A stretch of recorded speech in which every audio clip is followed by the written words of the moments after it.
Thanks to games like Robotron 2084 and Smash TV, we already know what dual-stick shooters looked like in the 1980s and 90s. But here's the real question.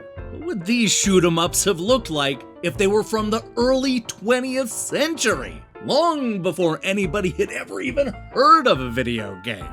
The answer might look a bit like Bartlow's Dread Machine, an often silly and always over-the-top action game that looks like it belongs in one of those museums celebrating the dawn of the electric age.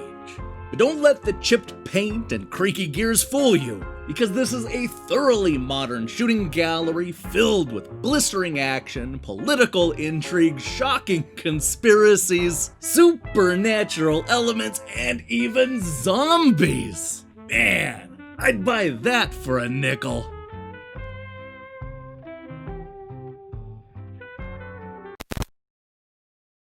Oh no! Teddy Roosevelt has been kidnapped! Now it's up to a spunky Secret Service agent to travel across the country and beyond in order to rescue the 26th President of the United States of America and arrest the hooded culprit. And if that wasn't enough, zombies and otherworldly creatures are destroying some of our nation's greatest cities, which has gotta be the worst thing to happen since the Spanish-American War. With our cities crumbling, innocent people dying, and a presidency in turmoil, I think we can all agree that this was an awful year. The first thing you'll probably notice is that Bartlow's Dread Machine does not look like most dual-stick shooters. It's designed to resemble a physical machine with a lot of moving parts. The characters and enemies all look like they were made out of tin with painted details, and the world around them flips and slides into place as it's needed. Because of this, we can only move along the straight tracks, which is a big departure from a lot of the shooters that have us running all throughout the level. It creates a fun dynamic where you'll need to strategically pick your path and pay close attention to how the enemies are moving. While being locked on a track may sound limiting at first, the developers have made a few smart decisions that keep things from becoming too frustrating. For one thing, our hero will be able to deflect most bullets by simply twirling around at the right time. And the timing doesn't even need to be right, because the game is incredibly forgiving when it comes to avoiding the bullets. It also helps that we're usually fighting in a large stage with plenty of room. Sure, you still have to move from track to track while shooting enemies, but you can usually backtrack and find a safe spot away from the fight. And with plenty of health and ammo pickups, along with generous checkpoints, being stuck on a track is rarely frustrating. Now, the real stars of Bartlow's Dread Machine are the incredible set pieces. From the burning cities, to the trap-filled jungles, to the snake-infested mines. Every single level offers something memorable that sets it apart.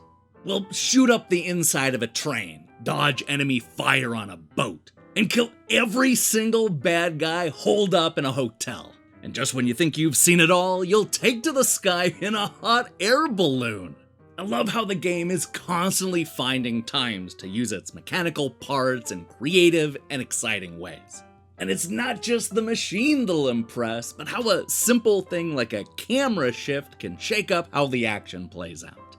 There are times when the camera will be pulled way out for a wide overhead view, while the very next part of the stage will have you zoomed right in to create the sensation of playing a third-person shooter.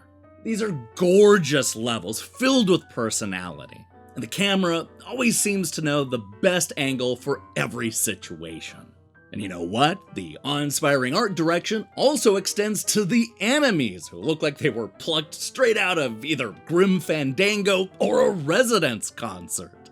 These aren't just cool characters, but they're fun to fight. They all have little quirks that you'll need to deal with, making each one deadly in their own unique way.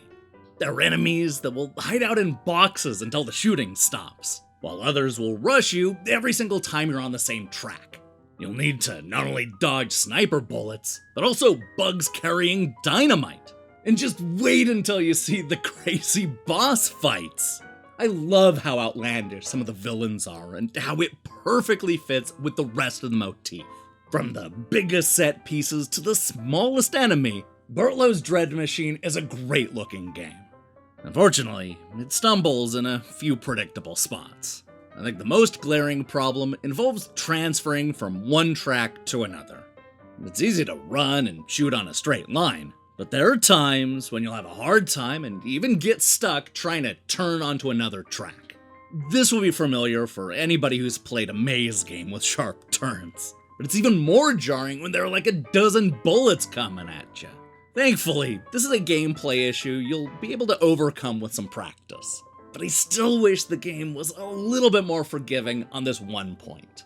Speaking of things that are unforgiving, there's a difficulty spike towards the end of the second act that can really get in the way of the otherwise brisk pacing. Up until this point, the game is really good about regular checkpoints and health drops, but the Panama stages buck that trend.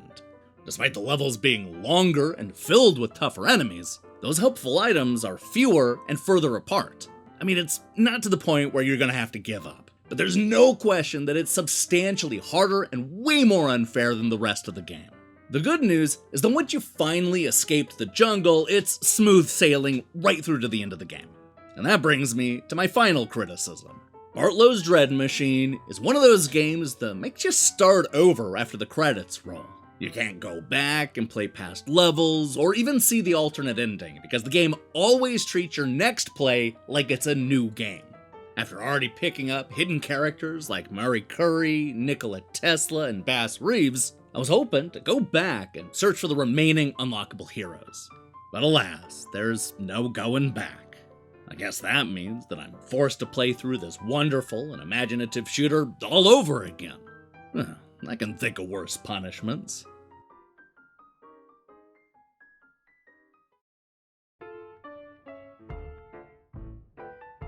Bartlow's Dread Machine is a delight. It's a stunningly fresh take on the shoot-'em-up genre that is ready to impress every step of the way. From the incredible set pieces, to the creative enemies, to the gorgeous art design. This is an action-packed story filled with political intrigue and twists you definitely won't see coming.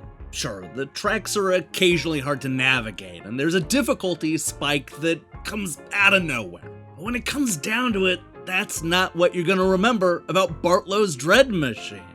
I can't believe I'm about to say this, but the developers behind Voodoo Vince Remastered just made one of the year's best shoot-'em-ups.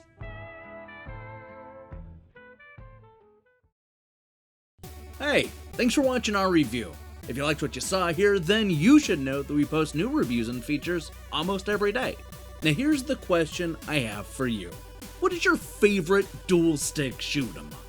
For years it was Smash TV by default, but I gotta admit, the last 30 years have been incredibly kind to the subgenre. I wish I had a pick, but I don't know. I'm gonna turn it over to you, so let me see your picks in the comments below. In other news, we'll be back tomorrow with a brand new preview series, followed by a review of When the Past Was Around.